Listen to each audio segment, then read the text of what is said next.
ഇല്ല, ഞാൻ അറിയുന്നില്ലായിരുന്നു. കാരണം ഞാൻ പറഞ്ഞ പോലെ ഹോസ്പിറ്റലൈസ്ഡ് ആയിരുന്നു പല ദിവസങ്ങളും. അപ്പോൾ എനിക്കവിടെ ഓഫീസിൽ പോകാൻ പറ്റുന്നില്ല എന്നുള്ളൊരു വിവരം ഞാൻ ഇവരെയാണ് വിളിച്ച് ഏറ്റവും കൂടുതൽ അറിയിച്ചുകൊണ്ടിരുന്നത്. എനിക്ക് ഇന്ന് വയ്യ, ഞാൻ ഹോസ്പിറ്റലിലാണ്, നിങ്ങളെ വിശ്വസിച്ചെല്ലാം ഏൽപ്പിക്കുകയാണ്, ഇന്ന് എത്ര രൂപ വന്നു എന്നുള്ളതെല്ലാം എനിക്ക് ഈവനിങ് ആകുമ്പോൾ നിങ്ങൾ പറഞ്ഞാൽ മതി എന്ന് പറഞ്ഞാണ് ഞാൻ പോകുന്നത്. ചില ദിവസങ്ങൾ കസ്റ്റമേഴ്സ് വന്നു ഒന്നും മേടിച്ചില്ല എന്ന് പറയുന്നുണ്ടായിരുന്നു. അപ്പോൾ വയ്യാതിരുന്നത് കൊണ്ട് തന്നെ CCTV ഒന്നും ചെക്ക് ചെയ്യാൻ പറ്റുന്നൊരു സിറ്റുവേഷനിലും ആയിരുന്നില്ല ഞാൻ. പിന്നെ അശ്വിന് പറ്റുമ്പോഴൊക്കെ അശ്വിൻ പോകുന്നുണ്ടായിരുന്നു, പക്ഷെ അല്ലാത്തപ്പോൾ അയാൾക്കും അയാളുടെ ജോലിയും കാര്യങ്ങളും തിരക്കുമായിരുന്നു. അപ്പോൾ അതിൻ്റെ ഇടയിലായിരുന്നു സംഭവിച്ചത്. എനിക്ക് പൈസ പോയതിനേക്കാൾ വിശ്വാസവഞ്ചനയുടെ അതിൻ്റെ ഒരു വേദനയാണ് കൂടുതലുള്ളത്.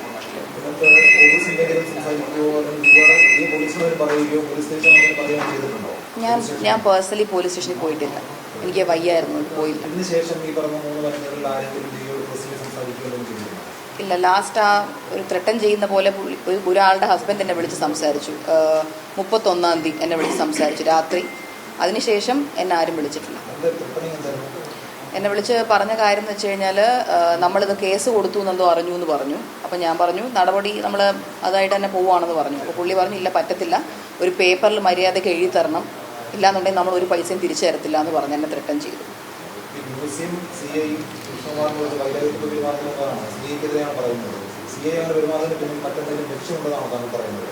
ഇല്ല, നമുക്ക് തെളിവില്ലാത്തൊരു കാര്യമാണ്. നമ്മുടെ അടുത്ത് ഞാൻ നേരത്തെ തന്നെ പേര് പറഞ്ഞ് തെറ്റിയിട്ടുണ്ടെങ്കിൽ ക്ഷമിക്കുക. കാരണം ശ്രീ വിമൽ എന്നാണ് അല്ലേ അദ്ദേഹത്തിൻ്റെ സിയുടെ പേര്. അപ്പോൾ അദ്ദേഹം നമ്മൾ സ്വാഭാവികമായിട്ട് അവിടെ ചെല്ലുമ്പോഴത്തേക്ക് നമ്മളിരിക്കുന്നു, അവരും വരുന്നു. നമുക്കറിയാം ഒരു സാധാരണ പോലീസുകാരൻ നമ്മുടെ ആദ്യമായിട്ടല്ല നമ്മൾ സ്റ്റേഷനിൽ കയറുന്നത്. കാരണം രാഷ്ട്രീയത്തിലും മറ്റൊക്കെ ധാരാളം സ്റ്റേഷനിൽ പോയിട്ടുണ്ട്.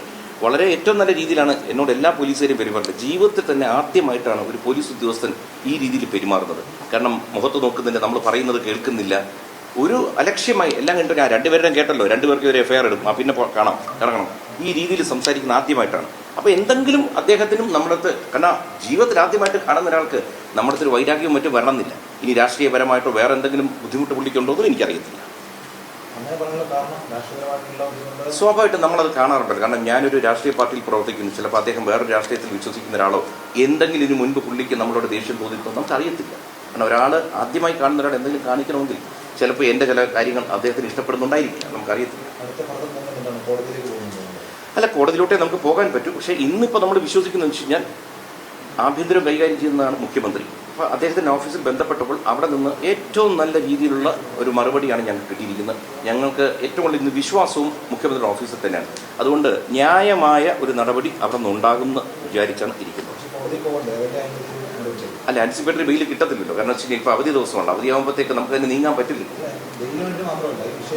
തീർച്ചയായിട്ടും പോകില്ല. ഇനിയിപ്പോൾ നമുക്ക് കോടതി തുറക്കുന്ന ദിവസം നമുക്ക് ആദ്യ നടപടി അത് തന്നെയാണല്ലോ.